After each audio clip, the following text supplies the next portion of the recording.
I think I am visible now. Hello friends, मैं हूं प्रकाश। स्वागत करता हूं आपका आपके फेवरेट चैनल पे जिसका नाम है लर्न एट वेस्ट। फ्रेंड्स, हम कंटिन्यू कर रहे हैं क्लास 10 की केमिस्ट्री की सीरीज, जिसमें हमने लास्ट वीडियो में केमिस्ट्री के चैप्टर 1 का, जिसका नाम रासायनिक समीकरण और अभिक्रिया, केमिकल रिएक्शन एंड इक्वेशन था, उसके थियरी पार्ट को हमने पूरी तरह से कंप्लीट किया था विद रिटन नोट्स। ओके, तो इस वीडियो में हम कंप्लीट करने जा रहे हैं कि एनसीईआरटी के बुक में जो चैप्टर 1 में क्वेश्चन आंसर दिए हुए हैं, in text question as well as जो एक्सरसाइज के क्वेश्चन, वो उन्हें आज देखेंगे, उसके क्वेश्चन आंसर को डिस्कस करेंगे। Okay, complete. तो शुरू करते हैं इस वीडियो को। और आप देख सकते हैं फर्स्ट क्वेश्चन यहाँ पे सामने है। फर्स्ट क्वेश्चन जो है वह पेज नंबर 6 पे दिया हुआ है एनसीईआरटी के बुक पे। इन टेक्स्ट क्वेश्चन है ये। वायु में जलाने से पहले मैग्नीशियम रिबन को साफ क्यों किया जाता है? इसका आंसर होगा, मैग्नीशियम रिबन को सामान्य ताप पर वायु में उपस्थित नमी जो होती है वह मैग्नीशियम रिबन से अभिक्रिया करके मैग्नीशियम ऑक्साइड बना लेती है, और ये मैग्नीशियम ऑक्साइड का परत जो है मैग्नीशियम रिबन के ऊपर जमा हो जाता है, जिससे मैग्नीशियम रिबन को जब आप जलाने जाएंगे तो वह आसानी से जलेगा नहीं, क्योंकि मैग्नीशियम ऑक्साइड का जो रिबन है, परत है ऊपर में, वह मैग्नीशियम को ऑक्सीजन से रिएक्शन करने नहीं देगा। तो इसलिए रेगमर कागज से क्या किया जाता है, रेगमर कागज यानी सैंड पेपर से क्या किया जाता है, पहले रिबन को साफ किया जाता है, जिससे कि मैग्नीशियम ऑक्साइड की लेयर हट जाए और मैग्नीशियम डायरेक्ट कांटेक्ट में आ जाए एयर के, और ऑक्सीजन से डायरेक्ट रिएक्शन कर पाए, तो जलाने में आसानी होगी, जलेगा आसानी से। ओके, सेकंड नंबर क्वेश्चन देखते हैं। सेकंड नंबर क्वेश्चन है, निम्न रासायनिक अभिक्रिया को संतुलित समीकरण इसके लिए लिखना है। ओके, हाइड्रोजन दे रखा है, क्लोरीन दे रखा है, और हाइड्रोजन क्लोराइड बन रहा है। ओके, तो हाइड्रोजन का यहाँ पे रासायनिक सूत्र आप लिख सकते हैं H2। क्लोरीन गैस जो होती है वो Cl2 अणु के रूप में मिलती है, तो Cl2 इसका रासायनिक सूत्र हो गया, और हाइड्रोजन क्लोराइड का रासायनिक सूत्र हो जाएगा HCl। ओके, और फिर आप जो है इसको बैलेंस कीजिएगा, तो यहाँ पे 2 लगा दीजिएगा, बैलेंस हो जाएगा, तो H2 + Cl2 2HCl। Second number question है, बैरियम क्लोराइड और एल्यूमिनियम सल्फेट, ये दोनों अभिक्रिया कर रहे हैं, और अभिक्रिया करके बैरियम सल्फेट और एल्यूमिनियम क्लोराइड का निर्माण कर रहे हैं। तो इसके लिए आप रिएक्शन लिख सकते हैं, बैरियम क्लोराइड को BaCl2 लिखेंगे रासायनिक सूत्र, और एल्यूमिनियम सल्फेट का Al2SO4 3 रासायनिक सूत्र लिखेंगे, और बैरियम सल्फेट का BaSO4 और एल्यूमिनियम क्लोराइड का AlCl3। ओके, और फिर जो है इसको बैलेंस कर दीजिएगा, हो गया। थर्ड नंबर क्वेश्चन है, सोडियम प्लस जल रिएक्शन करके सोडियम हाइड्रोक्साइड और हाइड्रोजन का निर्माण कर रहे हैं, तो सोडियम के लिए Na और जल के लिए H2, सोडियम हाइड्रोक्साइड के लिए NaOH और हाइड्रोजन के लिए H2। ओके, और लिख करके फिर बैलेंस कर देंगे, बीच में एरो का निशान रहेगा हमेशा। ओके, एरो का निशान जो है वो ये दिखाएगा कि अभिक्रिया किस तरफ से किस तरफ हो रही है। यहाँ पे अभिक्रिया बाएं तरफ से दाएं की ओर हो रही है। ओके, बढ़ते हैं नेक्स्ट क्वेश्चन की तरफ। नेक्स्ट क्वेश्चन है थर्ड नंबर क्वेश्चन, अवस्था संकेतों के साथ संतुलित रासायनिक समीकरण लिखिए। यानी ये यहाँ पे शब्द समीकरण, शब्द के रूप में जो है वहाँ पे रिएक्शन के बारे में बताया हुआ है, रिएक्शन के बारे में ये बताया हुआ है, और इसके लिए आपको जो है रासायनिक समीकरण लिखना है। रासायनिक समीकरण में अवस्था भी दिखानी है, पदार्थों की अवस्था। ओके, पदार्थ मतलब किस अवस्था में, सॉलिड में है तो S लिखिए ब्रैकेट में, लिक्विड में है तो L लिखिए ब्रैकेट में, गैस में है तो G लिखिए ब्रैकेट में, अगर जलीय विलयन है तो फिर एक्वस सॉल्यूशन AQ ब्रैकेट में लिखिए। ओके, तो फर्स्ट नंबर क्वेश्चन यहाँ पे जो है, जल में बेरियम क्लोराइड तथा सोडियम सल्फेट के विलयन अभिक्रिया करके सोडियम क्लोराइड और सोडियम क्लोराइड के विलयन तथा अघुलनशील बेरियम सल्फेट का अवक्षेप बनाते हैं। तो यहाँ पे जो बेरियम क्लोराइड होगा ना, एक सेकंड मैं हाईलाइट कर रहा हूँ, बेरियम क्लोराइड होगा वह जल में है, इसलिए एक्वस उसका स्टेट होगा। सोडियम सल्फेट ये भी, इसका भी जलीय विलयन है, तो ये भी एक्वस स्टेट में होगा, और ये दोनों अभिक्रिया करेगा, और अभिक्रिया के बाद उत्पाद जो बनेगा सोडियम क्लोराइड उसका भी विलयन ही बन रहा है, इसलिए वो भी एक्वस स्टेट में होगा, AQ स्टेट में होगा। और अघुलनशील जो बेरियम सल्फेट बन रहा है, जिसका अवक्षेप बन रहा है, तो अवक्षेप जो है सॉलिड फॉर्म में बनता है, तो बेरियम सल्फेट जो है वो सॉलिड फॉर्म में होगा।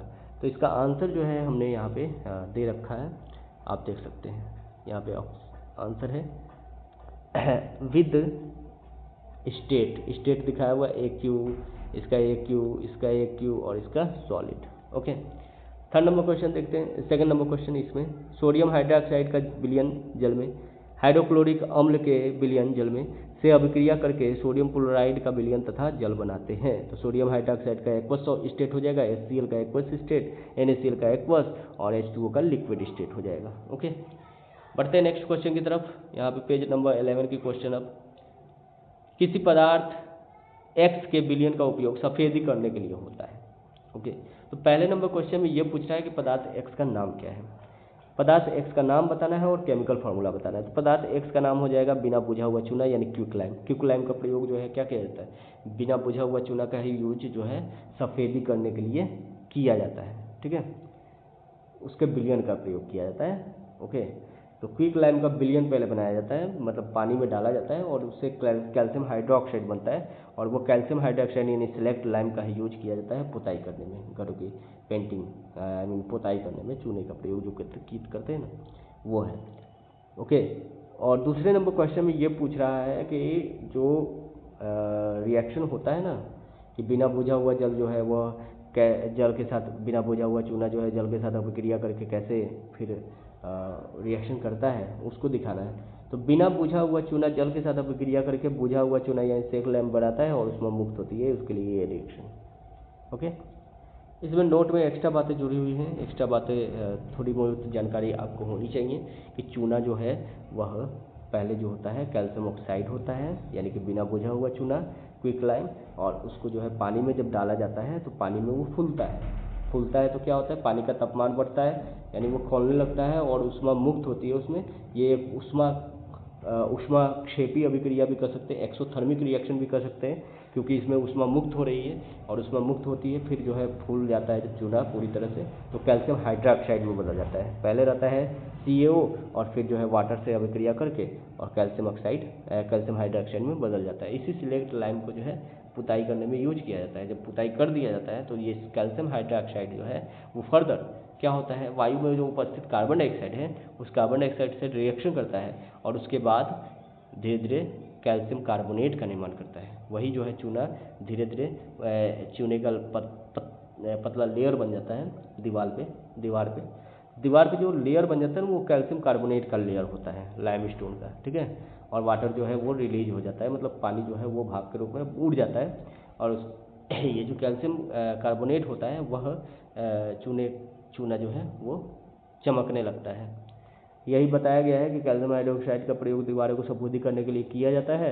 बिना बुझा हुआ चूना जो होता है बुझा हुआ चूना जो होता है कैल्शियम हाइड्रोक्साइड वो वायु में मौजूद कार्बन डाइऑक्साइड के साथ धीरे धीरे अभिक्रिया करके दीवार के ऊपर कैल्शियम कार्बोनेट का चमकदार परत बना लेता है जिससे दीवार चमकने लगता है। बढ़ते हैं आगे सेकंड नंबर क्वेश्चन की तरफ।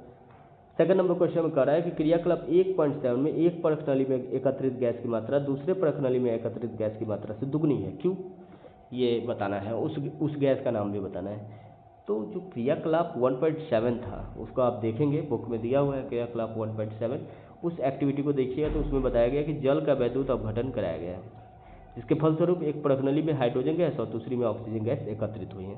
तो हाइड्रोजन गैस जो होगा ना वह 2 मोल और ऑक्सीजन गैस जो होगा वो 1 मोल एकत्रित होगा, इसलिए हाइड्रोजन दुगनी और ऑक्सीजन जो है वो आधी एकत्रित होगी। ओके, तो उपर्युक्त समीकरण से स्पष्ट है कि 2 मोल जल के वैद्युत अपघटन से, आप देख सकते हैं 2 मोल जल के वैद्युत अपघटन से 2 मोल हाइड्रोजन और 1 मोल ऑक्सीजन का निर्माण करता है। अतः यही कारण है कि एक जो है वो परख नली में दूसरे परख नली से दुगनी गैस एकत्रित हुई है।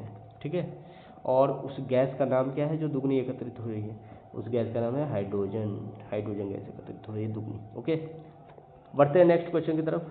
नेक्स्ट क्वेश्चन जो है अब पेज नंबर 15 से है। पेज नंबर 15 के क्वेश्चन को देखते हैं। हाँ, जब लोहे के कील को कॉपर सल्फेट के विलयन में डुबोया जाता है तो विलयन का रंग क्यों बदल जाता है। देखिए, लोहे की कील यानी Fe को जब कॉपर सल्फेट के विलयन में डाला जाएगा, कॉपर सल्फेट का सूत्र हो जाएगा CuSO4, तो क्या होगा कि Fe जो है वो कॉपर को, क्योंकि Fe जो है ज़्यादा अभिक्रियाशील है इसलिए वो कॉपर को क्या करेगा, डिस्प्लेस कर देगा और FeSO4 बना लेगा, फेरस सल्फेट बना लेगा और कॉपर को क्या कर देगा, डिस्प्लेस कर देगा, अलग कर देगा। ओके, तो जो कॉपर सल्फेट होता है ना उसका रंग जो होता है नीला होता है, ब्लू। कॉपर सल्फेट का रंग ब्लू होता है मगर उसके बाद रिएक्शन के बाद जो है बन रहा है फेरस सल्फेट, और इस फेरस सल्फेट का रंग होता है हरा। तो कॉपर सल्फेट से फेरस सल्फेट का निर्माण हो जा रहा है, इसलिए रंग जो है वो नीला से हरा में चेंज हो रहा है। तो यही कारण है कि विलयन का रंग बदल जाता है। सेकंड नंबर क्वेश्चन देखते हैं। एक द्विविस्थापन अभिक्रिया का उदाहरण दीजिए। तो एक द्विविस्थापन अभिक्रिया का सिंपली उदाहरण दे देना है। तो यहाँ पे दे दिया गया है, सिल्वर नाइट्रेट का हाइड्रोक्लोरिक अम्ल से अभिक्रिया एक द्विविस्थापन अभिक्रिया का उदाहरण है, क्योंकि इसमें दोनों पदार्थ एक दूसरे से परस्पर आयनों का आदान प्रदान करके सिल्वर क्लोराइड और नाइट्रिक अम्ल बनाते हैं। इसके लिए रिएक्शन भी दिया हुआ है। ओके, बढ़ते हैं नेक्स्ट क्वेश्चन की तरफ। नेक्स्ट क्वेश्चन कर रहा है, निम्न अभिक्रिया में ऑक्सीडाइज होने वाले और उपचयित यानी कि रिड्यूस होने वाले पदार्थों की पहचान करनी है। तो ये पदार्थों की पहचान करना सिंपल है। आप देखेंगे पहले कि यहाँ पे सोडियम है, सोडियम का ऑक्सीडेशन स्टेट आप देखेंगे 0 है, जबकि जब प्रोडक्ट बन जा रहा है तो प्रोडक्ट में N2O बन जा रहा है, यानी कि सोडियम ऑक्साइड बन जा रहा है, और ऑक्सीजन हमेशा 2 इलेक्ट्रॉन लेने की कोशिश करता है, तो सोडियम ही देगा। ओके, तो सोडियम एक इलेक्ट्रॉन देगा, 2 सोडियम मिलकर के 2 इलेक्ट्रॉन देगा। तो एक सोडियम अगर 1 इलेक्ट्रॉन देगा तो उसका ऑक्सीडेशन स्टेट हो जाएगा +1। ओके, सोडियम का ऑक्सीडेशन स्टेट 0 था, +1 हो गया, इसका मतलब कि ऑक्सीडेशन स्टेट बढ़ गया तो ऑक्सीडेशन हो गया। और वहीं पे ऑक्सीजन का ऑक्सीडेशन स्टेट 0 था और वो घट करके -2 हो गया, इसलिए इसका ऑक्सीजन का रिडक्शन हो गया। तो आपने यहाँ पे आसानी से पहचान लिया कि सोडियम का यहाँ पे क्या हो रहा है, ऑक्सीडेशन हो रहा है, और ऑक्सीजन का क्या हो रहा है, रिडक्शन हो रहा है। ओके, नेक्स्ट क्वेश्चन यहाँ पे देखते हैं। यहाँ पे फिर दूसरा उदाहरण दिया हुआ है, कॉपर ऑक्साइड और कॉपर ऑक्साइड और H2 रिएक्शन करके कॉपर और H2O का निर्माण कर रहे हैं। तो आपको ये देखना होगा कि कॉपर ऑक्साइड में ऑक्सीजन 2 इलेक्ट्रॉन लेता है तो कॉपर 2 इलेक्ट्रॉन देगा, तो कॉपर 2 इलेक्ट्रॉन देगा तो उसका ऑक्सीडेशन स्टेट है +2। जबकि बन रहा है क्या, कॉपर बन रहा है, तो कॉपर का तो ऑक्सीडेशन स्टेट हो जाएगा 0, क्योंकि कोई इलेक्ट्रॉन ना दे रहा है ना ले रहा है, तो रिडक्शन हो जा रहा है। +2 से 0 हो गया, यानी कि रिडक्शन हो गया कॉपर ऑक्साइड का क्या हो रहा है, रिडक्शन हो जा रहा है। और हाइड्रोजन गैस का क्या हो रहा है, ऑक्सीडेशन हो जा रहा है। देख सकते हैं आप 0 से +1 हो जा रहा है। ओके, तो इस तरीके से पहचानना है आपको कि कौन ऑक्सीडाइज हो रहा है और कौन रिड्यूस हो रहा है। जिसकी ऑक्सीडेशन स्टेट बढ़ गई वो ऑक्सीडाइज हो जाएगा, और जिसकी ऑक्सीडेशन स्टेट घट जाए वो रिड्यूस हो जाता है। ओके, बढ़ते हैं नेक्स्ट क्वेश्चन की तरफ। तो ये इन टेक्स्ट क्वेश्चन जो है वो कंप्लीट हो चुके हैं। अब एक्सरसाइजेस के क्वेश्चन शुरू कर रहा हूँ मैं। ओके, एक्सरसाइजेस के क्वेश्चन में फर्स्ट क्वेश्चन जो है वो दिया हुआ है कि नीचे दिए गए अभिक्रिया के संबंध में कौन सा कथन असत्य है। असत्य कथन ढूंढना है। तो सबसे पहले तो हमें ये देखना होगा कि रिएक्शन जो दिया हुआ है वो उसमें PbO यानी कि लेड ऑक्साइड में लेड का ऑक्सीडेशन स्टेट क्या है, क्योंकि क्वेश्चन जो है वो पूछ रहा है ये कि कौन अपचयित हो रहा है, कौन उपचयित हो रहा है, मतलब कौन ऑक्सीडाइज हो रहा है, कौन रिड्यूस हो रहा है, ये पहचानना है। तो पहले ऑक्सीडेशन स्टेट देख लेते हैं। PbO में Pb का ऑक्सीडेशन स्टेट क्या होगा, ऑक्सीजन का तो -2 होता है, तो Pb का +2 ही होगा। ओके, 2 इलेक्ट्रॉन देगा Pb यानी लेड। ओके, तो ये हो गया रिएक्टेंट के साइड, और प्रोडक्ट के साइड Pb बन रहा है। ओके, तो Pb जो बन रहा है उसमें Pb किसी को इलेक्ट्रॉन लेगा नहीं। ओके, तो उसका ऑक्सीडेशन स्टेट होगा 0। तो यहाँ पे PbO से Pb बना, तो इसका मतलब लेड ऑक्साइड का रिडक्शन हो रहा है। PbO से Pb बनने में +2 से ऑक्सीडेशन स्टेट घट के 0 हो जा रहा है, इसलिए रिडक्शन हो जा रहा है, यानी लेड ऑक्साइड का रिडक्शन हो जा रहा है। कह सकते हैं कि लेड ऑक्साइड अपचयित हो रहा है। जो जिस ऑप्शन में ये दिया है ना, लेड ऑक्साइड अपचयित हो रहा है, ये सही है। ओके, ये सही है। और क्या हो रहा है देखते हैं। और दूसरी तरफ देखें आप, कार्बन डाइऑक्साइड बन रहा है, कार्बन से कार्बन डाइऑक्साइड बन रहा है। तो कार्बन जब था तो उसका ऑक्सीडेशन स्टेट कार्बन का 0 था। कार्बन डाइऑक्साइड जब बनेगा तो कार्बन का ऑक्सीडेशन स्टेट +4 हो जाएगा, +4 हो जाएगा, क्योंकि ऑक्सीजन 2 इलेक्ट्रॉन लेता है। यहाँ पे 2 ऑक्सीजन है, इसलिए 2 ऑक्सीजन जो है +4 यानी 4 इलेक्ट्रॉन लेगा। 4 इलेक्ट्रॉन लेगा तो कार्बन 4 इलेक्ट्रॉन देगा, और इसलिए +4 इसका ऑक्सीडेशन स्टेट होगा। तो कार्बन का यहाँ पे ऑक्सीडेशन हो जा रहा है, यानी कार्बन उपचयित हो रहा है, तो ये भी बात सही है। कार्बन उपचयित हो रहा है, ये भी बात सही है। तो 2 बातें यहाँ पे सही है, एक लेड ऑक्साइड अपचयित हो रहा है और कार्बन उपचयित हो रहा है। ये दोनों बातें सही हैं। बाकी जो दोनों बातें हैं कि सीसा अपचयित हो रहा है, ये गलत है। कार्बन डाइऑक्साइड उपचयित हो रहा है, ये भी गलत है। क्यों गलत? क्योंकि सीसा जो है वो प्रोडक्ट रिएक्टेंट के साइड है ही नहीं। सीसा रिएक्टेंट के साइड नहीं है। ये देखिए रिएक्टेंट में जो भाग लिया ना, रिएक्टेंट जो है वो है लेड ऑक्साइड, नॉट लेड। केवल लेड नहीं है, लेड ऑक्साइड है। और कौन भाग लिया है? कार्बन भाग लिया है। ओके, तो जो भाग लेते हैं ना, जो अभिकारक में शामिल हैं, उन्हीं का ऑक्सीडेशन या रिडक्शन होगा। प्रोडक्ट्स का ऑक्सीडेशन और रिडक्शन नहीं होता है। रिडक्शन या ऑक्सीडेशन किसका होगा? अभिकारक का होगा, रिएक्टेंट्स का होगा। तो रिएक्टेंट्स में सीसा तो है ही नहीं। और दूसरे ऑप्शन में दिया है कार्बन डाइऑक्साइड। कार्बन डाइऑक्साइड भी रिएक्टेंट के साइड में नहीं है। ओके, तो दोनों बातें गलत है। तो दो कौन से गलत हैं, यानी असत्य कौन से है, यही चुनना था। तो ए और बी असत्य हैं, इसलिए ए और बी पहला नंबर ऑप्शन जो है इसका सही जवाब हो जाएगा। नेक्स्ट क्वेश्चन देखते हैं। नेक्स्ट क्वेश्चन कह रहा है कि ये जो अभिक्रिया दी हुई है, पहला जो अभिक्रिया दिया हुआ है ये किस प्रकार की अभिक्रिया है, ये देखना है। तो हम देख रहे हैं यहाँ पे कि Fe2O3 से Fe2O3 से Al जो है क्या कर रहा है, एल्यूमिनियम फेरस को हटा के खुद एल्यूमिनियम उसकी जगह पे आ जा रहा है, फेरस की जगह पे आ जा रहा है, यानी फेरस को विस्थापित कर दे रहा है। ओके, ये एक विस्थापन अभिक्रिया का उदाहरण है। तो इसमें विस्थापन अभिक्रिया इसका सही जवाब हो जाएगा। ओके, डी नंबर ऑप्शन इसका सही जवाब हो जाएगा। बढ़ते हैं नेक्स्ट क्वेश्चन की तरफ। नेक्स्ट क्वेश्चन, हाँ नेक्स्ट क्वेश्चन ये रहा। नेक्स्ट क्वेश्चन है जो दिखाई नहीं दे रहा है, थोड़ा सा नीचे करना पड़ेगा मुझे। ओ कैसे करूँ? हाँ, नेक्स्ट क्वेश्चन आप देख सकते हैं। तीन नंबर क्वेश्चन आपको दिख रहा होगा। लौह चून पर तनु हाइड्रोक्लोरिक अम्ल डालने पर क्या होता है? लौह चून मतलब लोहा, फेरस, Fe, उस पर तनु हाइड्रोक्लोरिक अम्ल यानी कि HCl हाइड्रोक्लोरिक एसिड डालने से क्या होगा? तो Fe के साथ जब HCl का रिएक्शन कराइएगा तो क्या होगा, जरा देखते हैं। ठीक है, देखिए Fe के साथ जब HCl का रिएक्शन कराइएगा तो Fe हाइड्रोजन को डिस्प्लेस कर देगा, हाइड्रोजन को हटा देगा यहाँ से, और FeCl3 यानी कि फेरस क्लोराइड बनाएगा और हाइड्रोजन गैस बनेगा। ये होगा, यानी कि आयरन का क्लोराइड बनेगा और हाइड्रोजन गैस बनेगा। तो ये ऑप्शन देखते हैं, ये आंसर जो है कहाँ दिया हुआ है। तो आपको दिख सकता है ऑप्शन नंबर ए में ही दिया है, हाइड्रोजन गैस बनेगा और आयरन क्लोराइड बनेगा। हाइड्रोजन गैस और आयरन क्लोराइड बनता है, तो पहला ऑप्शन ही सही हो जाएगा। ओके, तो यहाँ पे पहला ऑप्शन सही है, हाइड्रोजन गैस बनेगा और आयरन क्लोराइड का निर्माण होगा। चौथा नंबर क्वेश्चन देखते हैं थोड़ा।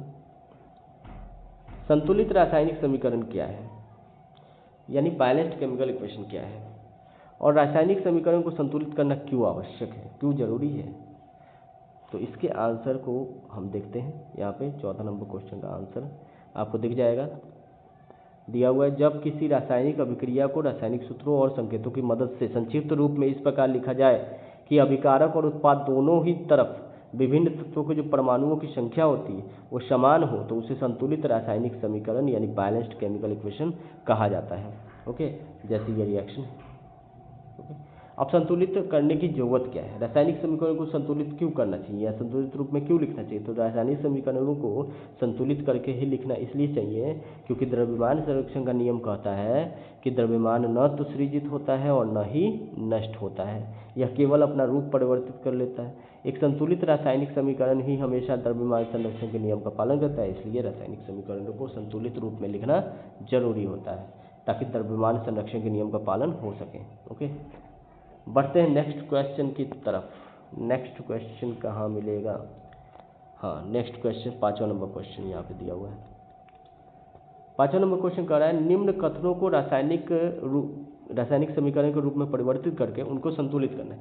मतलब इनके लिए नाइट्रोजन हाइड्रोजन गैस से संयोग करके अमोनिया बनाता है, इसके लिए आपको क्या करना है, रिएक्शन लिखना है और उसको संतुलित भी करना है। फिर हाइड्रोजन सल्फाइड गैस का वायु में दहन होता है और जल करके जल और सल्फर डाइऑक्साइड बनाता है, इसके लिए भी रिएक्शन लिखना है और उसको बैलेंस करना है। एल्यूमिनियम सल्फेट के साथ अभिक्रिया करके बेरियम क्लोराइड, एल्यूमिनियम क्लोराइड और बेरियम सल्फेट का अवक्षेप बना देता है। पोटेशियम धातु जल के साथ अभिक्रिया करके पोटेशियम हाइड्रोजन हाइड्रोक्साइड और हाइड्रोजन गैस देता है। इन सब के लिए देख सकते हैं आप आंसर शीट में कि रासायनिक समीकरण भी लिखे हुए हैं और रासायनिक समीकरण के साथ साथ उन्हें बैलेंस भी किया गया है। तो यहाँ पे रासायनिक समीकरण लिखा गया है। ए नंबर, नाइट्रोजन और हाइड्रोजन किस तरीके से अभिक्रिया करके अमोनिया बनाते हैं। दूसरा नंबर, हाइड्रोजन सल्फाइड और ऑक्सीजन, यानी हाइड्रोजन सल्फाइड का दहन होता है तो किस तरीके से जल और सल्फर डाइऑक्साइड का निर्माण होता है। एल्यूमिनियम सल्फेट और बेरियम क्लोराइड किस तरीके से रिएक्शन करके एल्यूमिनियम क्लोराइड और बेरियम सल्फेट बनाते हैं। और पोटेशियम जल के साथ अभिक्रिया करके किस तरीके से पोटेशियम हाइड्रोक्साइड और हाइड्रोजन गैस बनाता है। ये सभी लिखे हुए हैं और बैलेंस भी किया हुआ है, इक्वेशन को बैलेंस भी किया हुआ है। हालांकि आपको बैलेंस करना चाहिए खुद से, तो आप बैलेंस कर लीजिएगा। बैलेंस करने के लिए सिंपली जो है आप क्या करते हैं, कोएफिशिएंट यानी कि आगे में जैसे मैं कोई यहाँ पे जैसे मैं लिखता हूँ कोई इक्वेशन, कोई रासायनिक सूत्र, हाइड्रोजन सल्फाइड का मैंने सूत्र लिखा H2S, तो अब H2S के आगे में हम यहाँ पे 2 या मर्जी करे तो 3 या मर्जी करे 4 या मर्जी करे 5, जो कुछ कोएफिशिएंट लगाना चाहते हैं आगे में लगा सकते हैं। उसके मूल जो रासायनिक सूत्र है ना H2S, उसमें कोई परिवर्तन नहीं कर सकते, उसमें H2 को H2 नहीं कर सकते। ओके, ये गलत हो जाएगा। तो आप कोएफिशिएंट कुछ भी लगा दीजिए आगे और लगा करके किसी तरीके से आपको बैलेंस करना है। बैलेंस करने में क्या करना होता है कि आपको ये जो एरो का निशान दिख रहा है ना,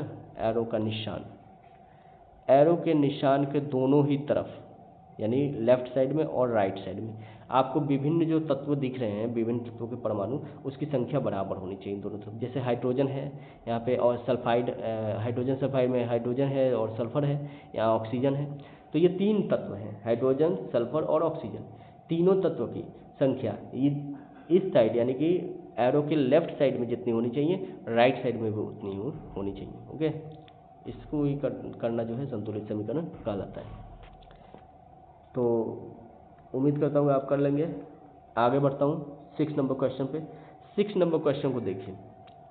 6 नंबर क्वेश्चन में कह रहा है कि निम्न रासायनिक समीकरण को संतुलित कीजिए। इसमें संतुलित करना है। ओके, तो संतुलित करना है तो संतुलित रासायनिक समीकरण मैंने आपको यहाँ पे लिख दिया है, आप खुद से संतुलित करेंगे और फिर मिला लेंगे, ये आंसर होना चाहिए। ओके, रासायनिक समीकरण को संतुलित करेंगे, मैंने संतुलित रासायनिक समीकरण यहाँ पे लिख दिया है। ओके, बढ़ते हैं नेक्स्ट क्वेश्चन की तरफ। 7वां नंबर क्वेश्चन देखते हैं। 7वां नंबर क्वेश्चन क्या है। 7वां नंबर क्वेश्चन यहाँ पे दिया हुआ है कि निम्न अभिक्रियाओं के लिए संतुलित रासायनिक समीकरण लिखिए। इनके लिए भी संतुलित रासायनिक समीकरण लिखना है। तो 7वां नंबर क्वेश्चन का आंसर अभी हमारे पास यहाँ पे है। ओके, तो ये आंसर हो जाएगा संतुलित रासायनिक समीकरण लिख दिया गया है और उसे संतुलित भी कर दिया गया है। ओके, तो ये सभी आंसर हो जाएंगे। ओके, बढ़ते हैं 8वें नंबर क्वेश्चन की तरफ। 8वां नंबर क्वेश्चन देखते हैं क्या कह रहा है। 8वां नंबर क्वेश्चन कह रहा है कि निम्न अभिक्रियाओं के लिए संतुलित रासायनिक समीकरण लिखिए और प्रत्येक अभिक्रिया का प्रकार भी बताइए। यानी संतुलित रासायनिक समीकरण भी लिखना है और इसका अभिक्रिया का प्रकार भी बताना है। तो पहला है पोटेशियम ब्रोमाइड बेरियम आयोडाइड के साथ रिएक्शन करके पोटेशियम आयोडाइड बना रहा है और बेरियम ब्रोमाइड बना रहा है। तो इसके लिए रासायनिक समीकरण जो है वो देख लेते हैं क्या है। देखिए रासायनिक समीकरण यहाँ पे दिया हुआ है, potassium KBr plus BaI2 KI plus BaR2। और इस समीकरण को बैलेंस करने के लिए यहाँ पे 2 लगा हुआ है, यहाँ पे 2 लगा हुआ है और बस बैलेंस हो गया। ओके, तो उक्त अभिक्रिया में आयनों का क्या हो रहा है, परस्पर आदान प्रदान हो रहा है। देख सकते हैं आप KBr में जो ब्रोमीन आयन है और BaI2 में जो आयोडीन आयन है, तो इन दोनों आयनों का परस्पर आदान प्रदान पोटेशियम और बेरियम कर रहे हैं। पोटेशियम आयोडीन आयन को ले रहा है और बेरियम जो है ब्रोमीन आयन को ले रहा है। ओके, तो ये जो है आयनों का आदान प्रदान डबल डिस्प्लेसमेंट रिएक्शन कहलाता है। तो ये एक डबल डिस्प्लेसमेंट रिएक्शन यानी उभय विस्थापन अभिक्रिया या द्विविस्थापन अभिक्रिया है। सेकंड नंबर क्वेश्चन का देखिए, ZnO CO3 यानी जिंक कार्बोनेट जो है वह टूट करके ZnO और CO2 का निर्माण कर रहा है। तो तो ये वियोजन अभिक्रिया है। ये कैसी अभिक्रिया है? वियोजन अभिक्रिया है, क्योंकि एक पदार्थ जो है वो अपघटित होकर के दो नए पदार्थ का निर्माण कर रहा है। तो ये एक वियोजन अभिक्रिया है। सी नंबर क्वेश्चन देखिए। सी नंबर क्वेश्चन में हाइड्रोजन गैस और क्लोरीन गैस परस्पर जुड़ जा रहे हैं और जुड़ करके HCl बना रहे हैं, यानी कि दोनों संयोग कर रहे हैं, संयोग करके एक उत्पाद का निर्माण हो रहा है, केवल एक उत्पाद का निर्माण हो रहा है। तो जब दो या दो से अधिक पदार्थ आपस में संयोग करके केवल एक पदार्थ का निर्माण करें, एक उत्पाद का निर्माण करें, तो वो संयोजन अभिक्रिया होती है। ये कॉम्बिनेशन रिएक्शन है, यानी संयोजन अभिक्रिया है। चौथा नंबर क्वेश्चन देखिए, Mg + 2HCl, MgCl2 और H2 बन रहा है। ओके, तो यहाँ पे आप देख सकते हैं कि Mg जो है वो क्या कर रहा है, HCl से हाइड्रोजन को डिस्प्लेस कर दे रहा है, अलग कर दे रहा है, और खुद HCl के जगह पे आके, H के जगह पे आके और MgCl2 बना ले रहा है। तो ये एक डिस्प्लेसमेंट रिएक्शन यानी कि विस्थापन अभिक्रिया का उदाहरण है। आप देख सकते हैं ये एक विस्थापन अभिक्रिया का उदाहरण है। ओके, तो बढ़ते हैं नेक्स्ट क्वेश्चन की तरफ। नेक्स्ट क्वेश्चन देखते हैं 9वां number question. 9th number question क्या है?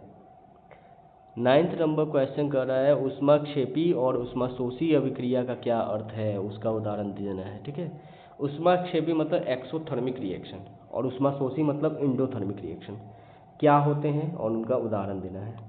तो आपको मैं पहले भी बता चुका हूँ कि ऊष्माक्षेपी अभिक्रिया ऐसी अभिक्रिया होती है जिसमें कि ऊष्मा मुक्त होता है, तो उसी का आंसर जो है यहाँ पे लिखा हुआ है। वैसी अभिक्रिया जिसके फलस्वरूप ऊर्जा के रूप में ऊष्मा मुक्त होती है उसे ऊष्माक्षेपी यानी एक्सोथर्मिक रिएक्शन कहते हैं। जैसे श्वसन और कोयले का जलना क्या है?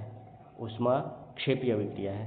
श्वसन में यानी रेस्पिरेशन में जो हम लोग सांस लेते हैं, तो सांस लेने में होता क्या है कि सांस लेने में ऑक्सीजन जाता है माइटोकॉन्ड्रिया में, सेल के माइटोकॉन्ड्रिया में उपस्थित जो ग्लूकोज होता है उसके साथ रिएक्शन करता है और रिएक्शन करके उसको कार्बन डाइऑक्साइड और H2O में तोड़ देता है, बदल देता है, और इसमें ATP के रूप में ऊष्मा मुक्त होती है। ओके, ऊष्मा मुक्त होती है, इसलिए ये क्या है? एक ऊष्माक्षेपी अभिक्रिया है। यहाँ पे रिएक्शन दिया हुआ है। साथ ही साथ कोयले का जलना ये भी एक ऊष्माक्षेपी अभिक्रिया है, इसमें भी ऊष्मा मुक्त होती है। कोयला जब जलता है तो कार्बन डाइऑक्साइड बनता है और साथ ही साथ ऊष्मा निकलती है। ओके, तो ये दोनों ऊष्माक्षेपी अभिक्रिया के उदाहरण है। अब देखिए ऊष्माशोषी अभिक्रिया क्या होती है। ऊष्माशोषी अभिक्रिया वे अभिक्रियाएं जिनके होने के लिए ऊष्मा देनी पड़ती है, मतलब अभिक्रिया कराने के लिए ऊष्मा देना पड़े, उसे ऊष्माशोषी अभिक्रिया कहते हैं, यानी इंडोथर्मिक रिएक्शन कहते हैं। जैसे गर्म करने पर चूना पत्थर का कैल्शियम ऑक्साइड और कार्बन डाइऑक्साइड में बदल जाना, ये एक ऊष्माशोषी अभिक्रिया है। इसके लिए रिएक्शन आप देख सकते हैं, यहाँ पर रिएक्शन भी दिया हुआ है।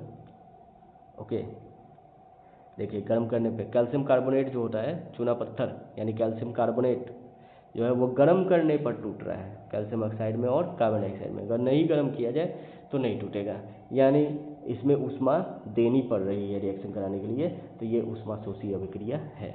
ओके, बढ़ते हैं नेक्स्ट क्वेश्चन की तरफ। नेक्स्ट क्वेश्चन यानी 10 नंबर क्वेश्चन देखते हैं कहाँ पे। 10 नंबर क्वेश्चन। 10 नंबर क्वेश्चन क्या कह रहा है? देखिए, श्वसन को ऊष्माक्षेपी अभिक्रिया क्यों कहते हैं, वर्णन कीजिए। श्वसन को ऊष्माक्षेपी अभिक्रिया क्यों कहते हैं? अभी मैंने बताया कि जो हम लोग सांस लेते हैं, जब तो सांस लेते हैं तो सेल में जो, आपको यहाँ पे रिएक्शन भी लिखा हुआ था, रिएक्शन भी लिखा हुआ है, देखिए श्वसन का रिएक्शन, कि सांस लेते हैं तो जो माइटोकॉन्ड्रिया में ग्लूकोज उपस्थित होता है वो ऑक्सीजन से रिएक्शन करता है। श्वसन में ये रिएक्शन होती है, और रिएक्शन होती है जब तो कार्बन डाइऑक्साइड बनता है, वाटर का निर्माण होता है, और साथ ही साथ ATP के फॉर्म में, एडिनोसाइन ट्राइफॉस्फेट के फॉर्म में ऊष्मा ऊर्जा के रूप में मुक्त होती है। ओके, तो ऊष्मा मुक्त होती है, इसलिए ये एक्सोथर्मिक रिएक्शन है, यानी ऊष्माक्षेपी अभिक्रिया है। इसलिए श्वसन को ऊष्माक्षेपी अभिक्रिया कहते हैं, यही वर्णन कर देना है। ओके, बढ़ते हैं नेक्स्ट क्वेश्चन की तरफ। नेक्स्ट क्वेश्चन 11 नंबर क्वेश्चन अब हम लोग करेंगे ना, 11 नंबर क्वेश्चन। 11 नंबर क्वेश्चन कर रहा है वियोजन अभिक्रिया। एक सेकंड, थोड़ा सा इसे मैं बड़ा कर देता हूँ। हाँ, वियोजन अभिक्रिया को संयोजन अभिक्रिया के विपरीत क्यों कहा जाता है? इन अभिक्रियाओं के लिए समीकरण लिखिए। तो वियोजन अभिक्रिया को संयोजन अभिक्रिया के विपरीत क्यों कहा जाता है? देखिए, वियोजन अभिक्रिया क्या होती है? वियोजन अभिक्रिया में एक पदार्थ टूट करके दो या अधिक पदार्थों का निर्माण करता है, जबकि संयोजन अभिक्रिया में क्या होता है? बिल्कुल उल्टा होता है, दो या अधिक पदार्थ जुड़ करके केवल एक उत्पाद का निर्माण करते हैं। तो इसलिए वियोजन अभिक्रिया को संयोजन अभिक्रिया के विपरीत कहा जाता है। अब इनके लिए समीकरण भी लिखना है, तो समीकरण दिखा देता हूँ मैं आप लोगों को। ओके, 11 नंबर क्वेश्चन का आंसर यहाँ पे मैं दिखा देता हूँ आप लोगों को, ये रहा जी। वियोजन अभिक्रिया में एक पदार्थ विघटित होकर के दो या अधिक नए पदार्थों का निर्माण करता है, जबकि ठीक इसके विपरीत संयोजन अभिक्रिया में दो या अधिक पदार्थ संगठित होकर के एक पदार्थ का निर्माण करते हैं, केवल एक पदार्थ का निर्माण करते हैं। ओके, देखिए ये संयोजन अभिक्रिया जिसमें H2 और Cl2 मिल करके संयोग करके HCl का निर्माण करते हैं, जबकि ये वियोजन अभिक्रिया है जिसमें PbNO2 टूट करके PbO और नाइट्रोजन डाइऑक्साइड और साथ ही साथ ऑक्सीजन का निर्माण कर रहा है, एक से अधिक पदार्थों का निर्माण कर रहा है। ओके, तो ये वियोजन अभिक्रिया है। बढ़ते हैं 12वें नंबर क्वेश्चन की तरफ। 12वां नंबर क्वेश्चन यहाँ पे है, उन वियोजन अभिक्रियाओं के एक एक समीकरण लिखे जिसमें ऊष्मा, प्रकाश और विद्युत के रूप में ऊर्जा प्रदान की जाती है। देखिए, वियोजन अभिक्रिया एक ऊष्मा शोषी अभिक्रिया होती है। वियोजन अभिक्रिया क्या होती है? ऊष्मा शोषी अभिक्रिया होती है। क्यों? क्योंकि वियोजन अभिक्रिया कराने के लिए ऊष्मा देनी पड़ती है। अब ये ऊष्मा ऊर्जा जो होती है वह अलग अलग प्रकार अलग अलग रूप में दी जा सकती है। ऊष्मा के रूप में डायरेक्ट दी जा सकती है, देखिए ऊष्मा के रूप में डायरेक्ट दी जा सकती है, या प्रकाश के रूप में दी जा सकती है, या विद्युत के रूप में दी जा सकती है।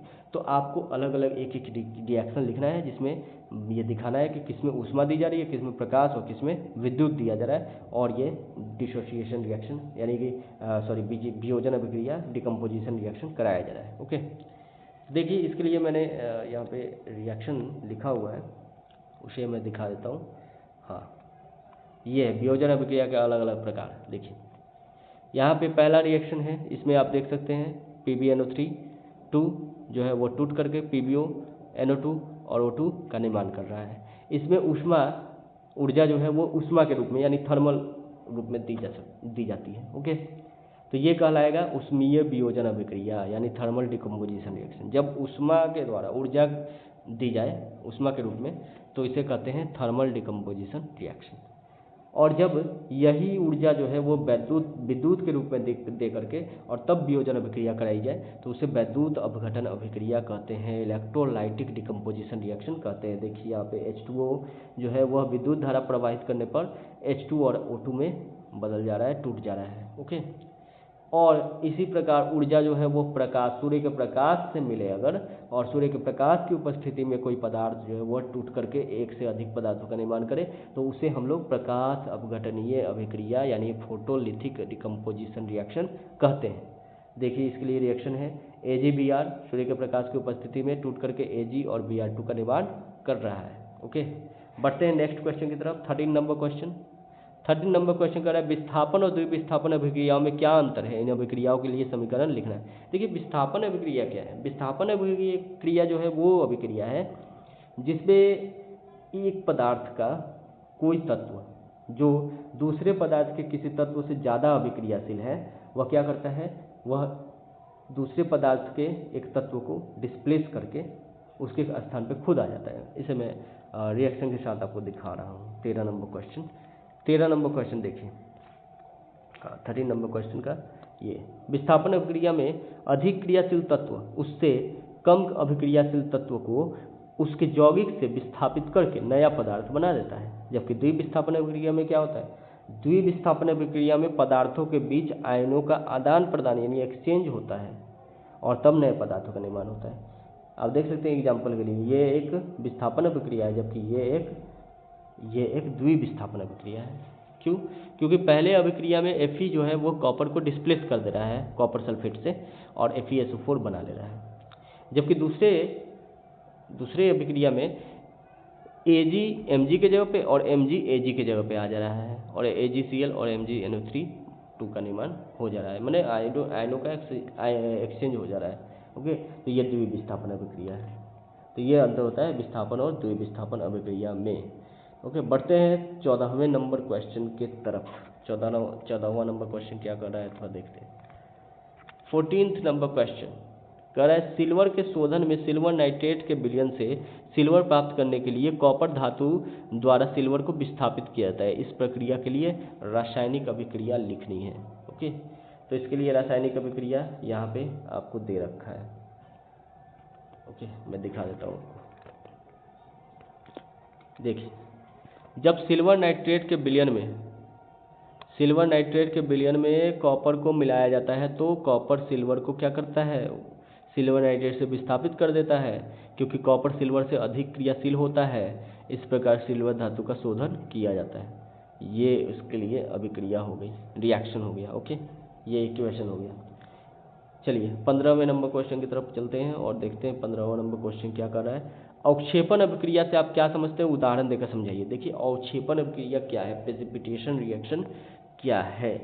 तो अवक्षेपण अभिक्रिया के बारे में बताया गया है यहाँ पे, प्रेसिपिटेशन रिएक्शन एक जलीय विलयन में होने वाली वह रासायनिक अभिक्रिया जिसमें किसी ठोस अघुलनशील पदार्थ, जिसको अवक्षेप कहा जाता है, प्रेसिपिटेट कहा जाता है, उसका निर्माण होता है तो उसे अवक्षेपण अभिक्रिया कहते हैं। जैसे पोटेशियम क्लोराइड और सिल्वर नाइट्रेट के जलीय विलयन के बीच में अभिक्रिया जब होती है जिसमें ठोस सिल्वर क्लोराइड का अवक्षेप बनता है तो उसे हम लोग क्या कहेंगे, अवक्षेपण अभिक्रिया कहेंगे। देखिए यहाँ पे AgNO3 ये रिएक्शन देखिए, रिएक्शन में देखिए यहाँ पे AgCl जो है ना वो प्रेसिपिटेट के रूप में, ठोस के रूप में बन रहा है, जिसको छान करके आराम से निकाल सकते हैं, अलग कर सकते हैं। ओके, तो यही कहलाता है प्रेसिपिटेशन रिएक्शन। ओके, जब जलीय विलयनों में दो रसायनों के बीच में रासायनिक अभिक्रिया हो और रासायनिक अभिक्रिया के फलस्वरूप कुछ ठोस का निर्माण हो, ठोस क्रिस्टल्स का निर्माण हो, जिसे कि आराम से आप छान करके निकाल सकते हैं, बाहर अलग कर सकते हैं, उसे प्रेसिपिटेट करते हैं, तो ऐसी रिएक्शन को प्रेसिपिटेशन रिएक्शन कहा जाता है। ओके, प्रेसिपिटेशन रिएक्शन के बारे में थोड़ा सा और दिया है जानकारी कि आमतौर पर जो अवक्षेपण अभिक्रियाएं होती हैं वो द्विविस्थापन अभिक्रियाएं ही होती हैं, जिनमें ठोस के रूप में अवशेषों का उत्पादन शामिल होता है। आप देख सकते हैं ये एक द्विविस्थापन अभिक्रिया ही तो है, क्यों है ना, इसलिए क्योंकि यहाँ पे देखिए AgNO3 और KCl के बीच में क्लोरीन आयन और NO3 आयन का आदान प्रदान तो हो रहा है। ठीक है, Ag के साथ आ जा रहा है क्लोरीन और AgCl बन जा रहा है, और NO3 जो है वो पोटेशियम के साथ जाकर के पोटेशियम नाइट्रेट का निर्माण कर दे रहा है। ओके, तो आयनों का आदान प्रदान हो रहा है, इसलिए ये द्विविस्थापन अभिक्रिया भी होता है। लेकिन यहाँ पे प्रेसिपिटेशन रिएक्शन इसलिए कहते हैं क्योंकि यहाँ पे कोई ठोस का निर्माण हो रहा है, जलीय सॉल्यूशन में, एक्वस सॉल्यूशन में ठोस का निर्माण हो रहा है, जो कि आराम से छान के निकाल सकते हैं अवक्षेप के रूप में, तो इसे हम लोग प्रेसिपिटेशन रिएक्शन इसलिए कहते हैं। ओके, बढ़ते हैं नेक्स्ट क्वेश्चन की तरफ। 16 नंबर क्वेश्चन क्या कह रहा है, 16 नंबर क्वेश्चन ये देखते हैं। देखिए 16 नंबर क्वेश्चन ये है, ऑक्सीजन के योग या ह्रास के आधार पर आपको जो है व्याख्या करनी है इन पदों की, उपचयन की और अपचयन की। उपचयन मतलब ऑक्सीडेशन और अपचयन मतलब रिडक्शन। तो ऑक्सीडेशन क्या है, रिडक्शन क्या है, ऑक्सीजन के योग या ह्रास के आधार पर बतानी है। तो देखिए कोई पदार्थ अगर ऑक्सीजन से संयोग करता है तो उस पदार्थ का क्या हो जाएगा, ऑक्सीडेशन हो जाएगा, और कोई पदार्थ ऑक्सीजन को लूज करता है, यानी कि उस पदार्थ से अगर ऑक्सीजन अलग हो जाता है तो उसका रिडक्शन हो जाता है, उसका अपचयन हो जाता है। ओके, सिंपल है, यही लिखते ना। तो इसको मैं दिखा भी देता हूँ आंसर के रूप में आपको, ताकि आप जो है इसकी व्याख्या इस तरीके से कर पाएंगे। ओके, देखिए उपचयन यानी ऑक्सीडेशन वह रासायनिक अभिक्रिया जिसमें कोई पदार्थ ऑक्सीजन के साथ संयोग करता है, उपचयन अभिक्रिया अथवा ऑक्सीकरण अभिक्रिया कहलाता है। जैसे कार्बन और ऑक्सीजन का रिएक्शन करके कार्बन डाइऑक्साइड का निर्माण होना, Mg और O2 का रिएक्शन होकर MgO का निर्माण होना, मैग्नीशियम के ऑक्साइड का निर्माण होना। यहाँ पे कार्बन ऑक्सीजन के साथ संयोग कर ले रहा है और Mg जो है वो ऑक्सीजन के साथ संयोग कर ले रहा है, ऑक्सीजन मिल जा रहा है, इसलिए कार्बन का और मैग्नीशियम का यहाँ पे क्या हो रहा है, ऑक्सीडेशन हो जा रहा है। अपचयन अभिक्रिया क्या है, वह रासायनिक अभिक्रिया जिसमें कोई पदार्थ से ऑक्सीजन अलग होता है उसे अपचयन या अवकरण अभिक्रिया कहते हैं। जैसे जिंक ऑक्साइड कार्बन से जब रिएक्शन कर रहा है तो जिंक से ऑक्सीजन जो है अलग हो जा रहा है, जिंक से ऑक्सीजन निकल जा रहा है और जिंक जो है ऑक्सीजन को लूज कर दे रहा है, तो जिंक ऑक्साइड का यहाँ पे क्या हो जा रहा है, रिडक्शन हो जा रहा है। ऑक्सीजन को लूज करना रिडक्शन कहलाता है। ओके, देखिए दूसरा एग्जाम्पल भी इस तरीके से है, CuO प्लस 2NH3, तो यहाँ पे क्या हो रहा है, कॉपर ऑक्साइड से कॉपर केवल बच जा रहा है, ऑक्सीजन अलग हो जा रहा है, तो ये भी क्या है, एक रिडक्शन रिएक्शन है। ओके, बढ़ते हैं नेक्स्ट क्वेश्चन की तरफ। नेक्स्ट क्वेश्चन 17वां नंबर क्वेश्चन, और ये 17वां नंबर क्वेश्चन क्या कर रहा है, थोड़ा देखिए। 70 नंबर क्वेश्चन में कह रहा है कि एक भूरे रंग का चमकदार तत्व X वायु की उपस्थिति में गर्म करने पर काले रंग का हो जाता है, तो इस तत्व का नाम क्या है और जो काला रंग का यौगिक बना है उसका नाम क्या है। देखिए भूरा रंग का जो चमकदार तत्व होता है ना, कॉपर, कॉपर होता है, जो भूरा रंग का होता है चमकदार होता है, धातु है कॉपर तो चमकेगा ही। वह ऑक्सीजन के साथ जब रिएक्शन करता है तो कार्बन डाइऑक्साइड का निर्माण करता है, सॉरी कॉपर ऑक्साइड का निर्माण करता है। वो कॉपर ऑक्साइड जो होता है ना उसका रंग काला होता है। ओके, तो इसलिए यहाँ पे एक्स जो तत्व है वो होता है होगा कॉपर। एक्स तत्व जो होगा वो कौन होगा, एक्स तत्व जो होगा वो कॉपर होगा। और जो काला रंग का जो यौगिक है ना, काला रंग का जो यौगिक उसका नाम क्या होगा, कॉपर ऑक्साइड होगा, कॉपर ऑक्साइड होगा। Okay, Cu। इसका रिएक्शन क्या होगा, रिएक्शन में दिखा देता हूँ आपको, आप लोगों को 17 नंबर क्वेश्चन देखिए, ये रिएक्शन होगा, सॉरी ये रिएक्शन होगा। ओके, कॉपर का रंग भूरा और ऑक्सीजन कॉपर ऑक्साइड का रंग काला होगा। तो तत्व का नाम हो जाएगा कॉपर और काले रंग के यौगिक का नाम हो जाएगा कॉपर ऑक्साइड। ओके, बढ़ते हैं नेक्स्ट क्वेश्चन की तरफ। नेक्स्ट क्वेश्चन यानी 18th नंबर क्वेश्चन। ओके, 20 तक है, लास्ट ही चल रहा है, थोड़ा देर और वीडियो चलेगा। लोहे की वस्तुओं को हम पेंट क्यों करते हैं, लोहे की वस्तुओं को पेंट क्यों किया जाता है, तो इसका आंसर आपके सामने है। देखिए लोहा जो होता है वो नम वायु की उपस्थिति में ऑक्सीकृत होकर के आयरन ऑक्साइड का निर्माण कर देता है, जिसे जंग लगना यानी रस्टिंग ऑफ आयरन कहते हैं। लोहे की वस्तुओं में जंग ना लगे इसके लिए हम लोग उसको क्या कर देते हैं, पेंट कर देते हैं। पेंट करने से क्या होता है कि डायरेक्ट लोहे का कांटेक्ट ऑक्सीजन से नहीं हो पाता है और इसलिए लोहे का ऑक्सीडेशन नहीं हो पाएगा तेजी से और लोहा जंग लगने से बच जाएगा। जंग लगने की अभिक्रिया ये लिखी हुई है। ओके, बढ़ते हैं नेक्स्ट क्वेश्चन की तरफ। 19 number question, second last question. तेल और वसायुक्त खाद्य पदार्थों को नाइट्रोजन से प्रभावित क्यों किया जाता है, तो इसका आंसर देखिए क्या होगा 19 नंबर क्वेश्चन का आंसर। तेल और वसायुक्त खाद्य पदार्थ ऑक्सीकृत होकर के भोजन को खराब यानी खाने के लिए अनुपयुक्त कर देते हैं। इस प्रक्रिया को विकृत गंधिता यानी रेंसिडिटी कहते हैं। रेंसिडिटी से बचाने के लिए ही तेल और वसायुक्त खाद्य पदार्थों को नाइट्रोजन से प्रभावित किया जाता है। आपने देखा होगा चिप्स, लेज, कुरकुरे आदि को नाइट्रोजन गैस युक्त पैकेट में पैक कर दिया जाता है जिससे वो महीनों महीने आराम से टिक पाते हैं, खराब नहीं होते हैं। ओके, तो ये 19 नंबर क्वेश्चन हो गया। अब देखते हैं 20 नंबर क्वेश्चन क्या है। 20 नंबर क्वेश्चन में कह रहा है कि संक्षारण और विकृत गंधिता क्या होती है वो बताना है।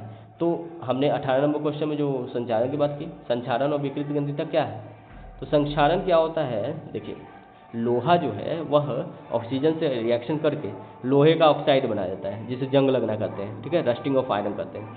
तो लोहे की तरह ही अन्य धातु भी होते हैं जो वो ऑक्सीजन से रिएक्शन करके इस तरीके से क्षय होने लगते हैं, ठीक है, धीरे धीरे क्षय होने लगते हैं। तो धातुओं का, लोहे और लोहे जैसे धातुओं का ऑक्सीजन से रिएक्शन करके ऑक्सीकृत हो जाना और धीरे धीरे क्षय हो जाना उसका संक्षारण कहलाता है, यानी कि इसको कोरोजन कहते हैं। ओके, लोहे के केस में इसे रस्टिंग ऑफ आयरन कहते हैं। ओके, और विकृत गंधिता क्या है यानी रेंसिडिटी क्या है, तो जो खाद्य पदार्थ जो होते हैं जिनमें तेल और वसा होती है, वो तेल और वसा क्या होता है धीरे धीरे ऑक्सीडाइज होकर के, ऑक्सीकृत होकर के खाद्य पदार्थों को खराब कर देते हैं। उनके गंध बुरे हो जाते हैं, स्मेल बुरी हो जाती है और स्वाद भी खराब लगने लगता है। ओके, खाने लायक नहीं रह जाता है, पॉइजनस खाना भी हो जाता है, खाने से आदमी को नुकसान भी होगा। ओके, तो इसे ही रेंसिडिटी कहते हैं। भोजन का इस तरीके से खराब होना, ऑक्सीकृत होकर के खराब हो जाना रेंसिडिटी कहलाता है। ओके, और प्रत्येक का एक एक उदाहरण भी देना है, तो उदाहरण के लिए संक्षारण में आप जो है संक्षारण के उदाहरण में लिख सकते हैं आयरन का क्या होना है, आयरन का ऑक्सीजन से रिएक्शन करके और क्या कर देना है Fe2O3 का निर्माण कर देना। ओके, Fe2O3 का निर्माण कर देना।